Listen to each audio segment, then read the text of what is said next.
Hello, everybody. My name is Graham Elwood. I'm here with Ben Norton. Please hit the like button, share, subscribe. We are just talking about the sanctions that have been put on by the United States empire against Nicaragua. And we were just discussing how, and I think this is getting interesting because the United States, as we've just been talking about, has this very standard playbook. And one of the ways they do is the economic sanctions to destabilize economies. So then it seems like, oh, this country's up for grabs. And look what happens under socialism. It's always chaos. I guess we're just going to forget about the last year and a half where we've had empty shelves. There's a supply chain issue. The Long Beach harbor is just stacked up full because capitalism and globalization is so great. We can't get certain products. We just haven't, just this last year and a half.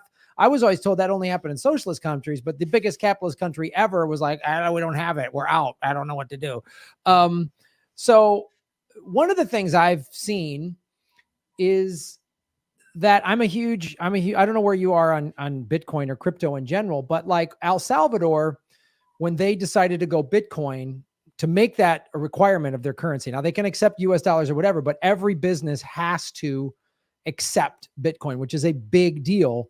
And other countries, I've read some articles and I've done some videos on it for my show, are starting to wake up to the fact, like, wait a minute, Bitcoin, crypto in general, but Bitcoin specifically could be a way to circumvent this which sanctions, which are an act of warfare, by the way, as I'm sure you're aware, but for the audience, it's what America does is an act of warfare, financially in all these ways. So and it's illegal under international law. It's totally illegal. Not that the U.S. cares about international law. No, not at all. We're like the original Star Trek, where they would just like Kirk would just blow away the Prime Directive and just interact with people and try to get laid. And then, well, what about the Prime Directive? There was hot chicks on that planet or whatever. So that's how America is with the international law. We don't follow it at all. We bring it out when there's some country that isn't giving up its resources, and we want to say they violated international law. Like it's just a bunch of blowhards. But since we were talking about is with regards to Nicaragua and all these other like China, like you were saying, China, Russia is not allowed to invest in Central and South America. Only American corporations are allowed to do this. Is there any talk or discussions within Nicaragua, seeing what's happening with El Salvador and the benefits of it, of like, hey, let's maybe start going with Bitcoin, because we can then say, because Bitcoin is such a big, like, later central banks, and part of the problem of central banks is they use it as leverage. Like the IMF uses it. They used it against Ecuador to make them give up Julian Assange. I mean, like the central banks fund all these wars. They're awful, not to mention all the sanctions that you've just been bringing up to us. So is there any talk or movement of Bitcoin coming to Nicaragua?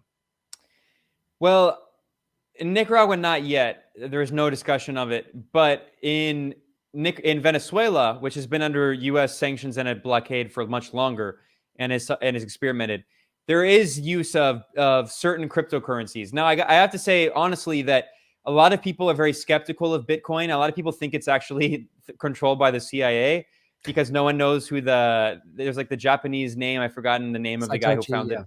But for instance, Venezuela actually created its own cryptocurrency, which is called the petro.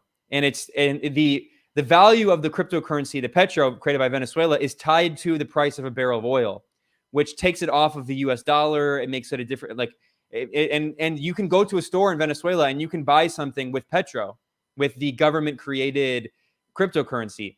Now, you mentioned in El Salvador, the President Bukele has created this new policy. And, I think there's advantages, but there's also disadvantages. And to be honest, there are a lot of protests going on in El Salvador, especially with a lot of poor people because if you have like a small business, you can't really, we're talking about like really poor people. Like you often just can't just use cryptocurrency. You want to actually have physical cash. But at the same time, one of the advantages of cryptocurrencies that you mentioned is that if you're under sanctions, it makes it way easier to do international business, because what a lot of people don't realize is that almost all global commerce, especially finance, but global commerce is done in US dollars. Although in the past few years, that's been changing a lot, but especially in Latin America.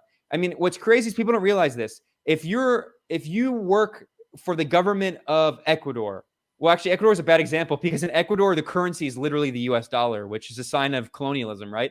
They don't have their own sovereign currency.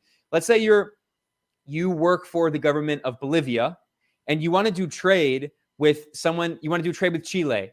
You both have your own independent currencies, but in order to trade with each other, the Bolivian currency in Chile is worthless and the Chilean currency in Bolivia is worthless. So what you end up doing is you end up doing trade in dollars often.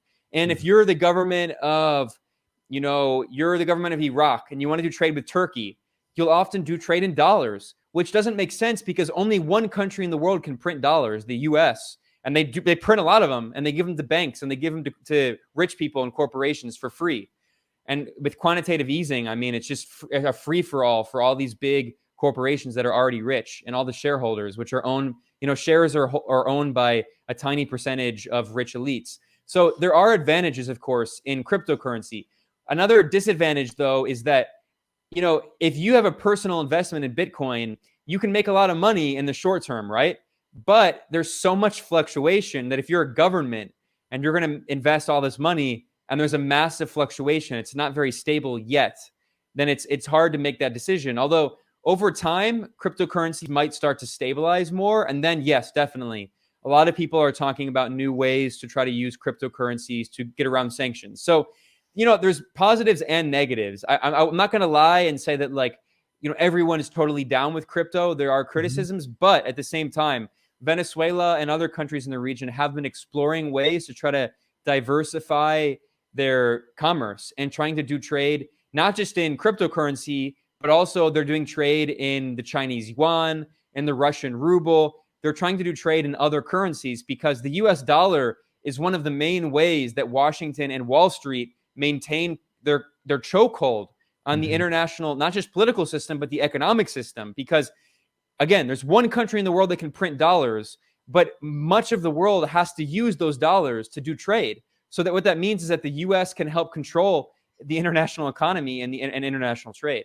Well, yeah, and that's why we're so threatened by Russia and China because look, China said a couple of years ago, we're done with the petrodollar, we're using the petro yuan. Russia and China are dealing with each other without using the petrodollar. Russia and about, a half a dozen or so Central Asian countries agreed to stop, like you were talking about, like if this country wants to do business with a neighboring country. So Russia, about a year or so ago, I think it was beginning of 2020, said, all these countries, Kazakhstan, Pakistan, all these countries that when they would trade, they would have to do what you talked about. They'd have to convert to dollars. And they said, we're no longer doing that. So, they just took a whole region of the world and said, we're not using the dollar anymore. That's the real threat. That's why America's like, oh, China, Russia is so authoritarian. It's like, again, we're America when we talk about, and I'm not excusing any authoritarianism in China or Russia, but we have a lot of nerve. We're like a meth head with a face tattoo telling an alcoholic, you drink too much. Like we have no business telling anybody what they should do with their authoritarianism, as we have the most highly funded intelligence apparatus that spies on its own citizens of anywhere in the world. Even and way that worse controls the government. Controls the government. I mean, the CIA is not independent. They control huge parts of the government. Look what they did. I mean, I hate Trump, but look what they did to Trump. They basically did an operation to destabilize the democratically elected president. As awful as he was elected. Yeah. Yeah. Because he made the mistake of talking out loud, of saying, no, we're just going to keep the troops here to protect the oil. They're like, you can't say that. Say it's for democracy. What are you doing? You can't tell people the truth. So yeah, it's really interesting to see where we're at and how this is going to play out with not just Nicaragua where you're at, but the rest of Central and South America specifically. So how? If I can jump in for a second on the point of the petrodollar and dollar diplomacy, so-called dollar diplomacy, which is really a dollar dictatorship, we should keep in mind that I mentioned the war in Libya in 2011. This was an Obama administration war. It's been largely swept under the rug, but NATO, with the military alliance led by the US, destroyed the most prosperous country in Africa, Libya, which again, the crime of Libya, the government of Libya was providing free healthcare and education and housing and all these programs to people. But not only that, the president, Muammar Gaddafi, was also trying to create an African currency for the continent of Africa based not on the dollar, but on gold. He was trying to make a Pan-African gold-based currency. And that was one of the factors that was actually cited. We have documents from WikiLeaks, thanks to Julian Assange. That's why he's a political prisoner right now. We have documents from France, internal emails from France, in which they admitted that one of their goals was they wanted to prevent Gaddafi from creating a gold-backed Pan-African currency. And they succeeded in not only killing Gaddafi, but also destroying the country of Libya, which, again, still has no central government 10 years later. Oh, I mean, if you want to get yourself assassinated, just say, I'm going to get off the petrodollar, and then boom. I mean, Saddam said it. I mean, anyone who said that, bye. I don't care if you, I mean, Saddam worked with the CIA in the 80s. So, I mean, we backed him in the Iran-Iraq war. So anytime somebody says we're not using the petrodollar, you're done. You just put a bullseye on your head. Like, because this is, but slowly these countries are starting to get out, and because they're seeing how the U.S. flexes its muscle. So, before we go here, first of all, how long have you been living in Nicaragua, and what made you decide to move down there? Yeah, I've only been living here for 2 years, but I decided to come down because in 2018, I mentioned there was this very violent coup attempt, and immediately, Nicaragua had been trying to lie low, and there was always very critical media coverage, but it was trying to lie low and trying not to attract a lot of attention. But in 2018, there was tons of media propaganda, just demonizing Nicaragua constantly.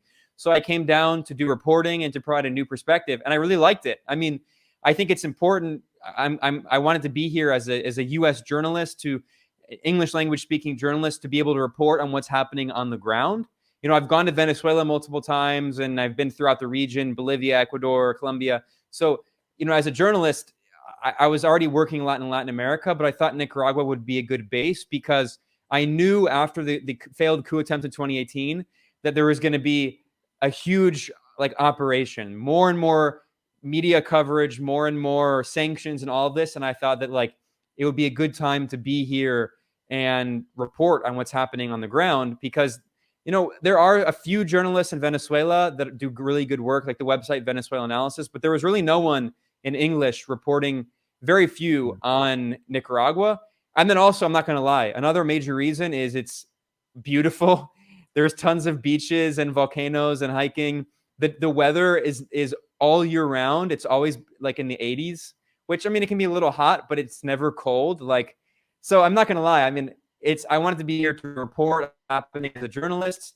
Also, it's a beautiful country, and there's a lot of people who come here as tourists because it's such a beautiful place. It's right next door to Costa Rica. So, you might have heard of people going to Costa Rica on vacation, but Nicaragua is way better than Costa Rica. I've surfed Costa Rica. It was awesome. I'd come down there and surf. There's got to be badass surfing there. Yeah, I don't surf, but people say that Nicaragua has some of the best surf beaches in the world. Dude, well, maybe I'll come down there, and they got fast internet, obviously. So yeah. All right. What city do you live in? In the capital, Managua. All right.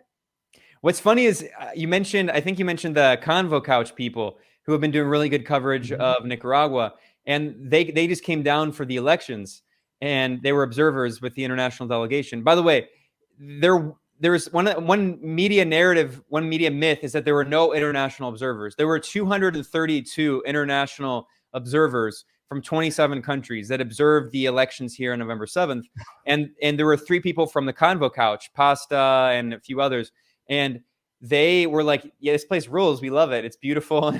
So a lot of people come down and they're like, man, this place is so beautiful and the weather is great. And yeah, I mean, as a journalist, I just wanted to be here to show what's happening on the ground. And because, if you're outside of a country, you can never have a certain kind of, you can still report on it. There are good people outside of countries that do good reporting, but when you're on the ground, it just helps give you that whole new level of understanding. All right. I might come visit, man. Go surfing and, cover some news just to write the trip off. That sounds like great. That sounds like a great idea. You should. I mean, I always tell people this, but in all seriousness, it's a great tourist location. And the people are nice and the cost of living is cheap. Like Yeah. Central and South America, everyone's so nice. And another key point I didn't mention, another reason the Sandinistas are so popular, Nicaragua is the safest country in Central America by far. You mentioned El Salvador, and there's been more tourism because of Bitcoin. Well, a big problem with El Salvador is the violence, the gang violence. El Salvador, the violence has been slowly decreasing, which is good, but it's still one of the most dangerous countries in Latin America. It's very dangerous. There's a lot of violence because of all the gangs. Nicaragua, on the other hand, is one of the safest countries in Latin America. The murder rate in Nicaragua is lower than the U.S. murder rate. I mean, it's not saying a lot because the U.S. murder rate's actually pretty high, but Nicaragua is very safe compared to the region. It's even safer than Costa Rica, which is a common place for tourists. So, like, that's another advantage of coming to do tourism in Nicaragua is that it's very safe. There's very little violent crime. Do you get to use healthcare there? Yeah. Well, if you're a tourist, you have to pay for a visa, which is $20, which you pay at customs. If you're a U.S. citizen or a European citizen, you can just get a visa and you pay $20 in cash at the customs, and that gives you the right. You have a 90-day tourist visa, and you can use healthcare while you're there for the 90 days. And if you have residency, I have residency, then yes, you can use healthcare. How did you get residency? Well, you like any country. It's like a green card. You just apply for residency like any country in the world. Okay. So yeah, you can, of course, you can use education or you can use healthcare. Do they have digital nomad visas? I don't know what that is. What is that? Is that a digital nomad visa is a lot of countries are starting to do this now. People that work remotely, like you do, I do, are inviting people to come work remotely, and they'll give them these. Each country is different, but like it's an incentive because they realize that if you work remotely and you come to whatever country, you're not taking a local person's job. Yeah, you're spreading money. You're taking money you make on the internet and dumping it in that country. So, all right, I'm gonna look into Nicaragua, man. You might be seeing me down there, dude. Like, you should visit. I always tell people like it's cool, man. Like it's really beautiful. The weather's always nice. There's no winter. I mean, I was living in New York, and I was so tired of how expensive it was, and also just the winter, man. It's Christmas time here. Like there's like Christmas decorations up. You know, it's a Christian country, whatever. Like it's a cultural thing. But it's so funny because right now it's like 82 or 83 degrees Fahrenheit. But it's like Christmas. It's crazy. I love that. I absolutely love that. I grew up in Chicago, and I'm like, I can't do cold winters anymore. I just can't do it. Like even Southern California winters are too much because I can't. I got to surf in a wetsuit. It's already too rough. It's already too bad. Well, Ben, tell everybody where they can follow your stuff. At the Gray Zone behind me, let's cut off, but thegrayzone.com, gray with an A. And you can find my reporting, Max Blumenthal, Aaron Mate. So, yeah, cool. Talk about Spanish. Yeah, the only thing is, you know, if you're in Latin America, obviously you got to learn Spanish. You can find a few people, but being honest, very few people speak fluent English. So, okay, that's good to know. But you'll learn quickly. My Spanish has improved a ton in the past several years. That's awesome.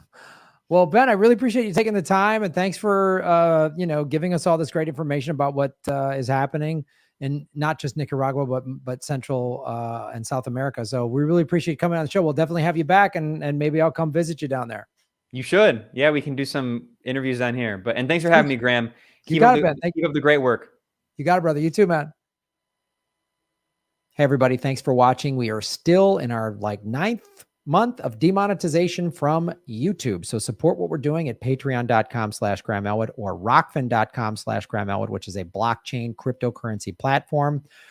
It's free to sign up, and there's a premium level at $10 a month. And for that, you get everybody on the platform's premium content. Myself, Lee Camp, Ron Placone, Jimmy Dore, Whitney Webb, Kim Iverson, Abby Martin, and many, many others. You can also support what we're doing at Venmo at Graham-Elwood and go to GrahamElwood.com. We have a PayPal button and a PO box. I also have crypto wallets, which are all in the show notes. Thanks for supporting what we do.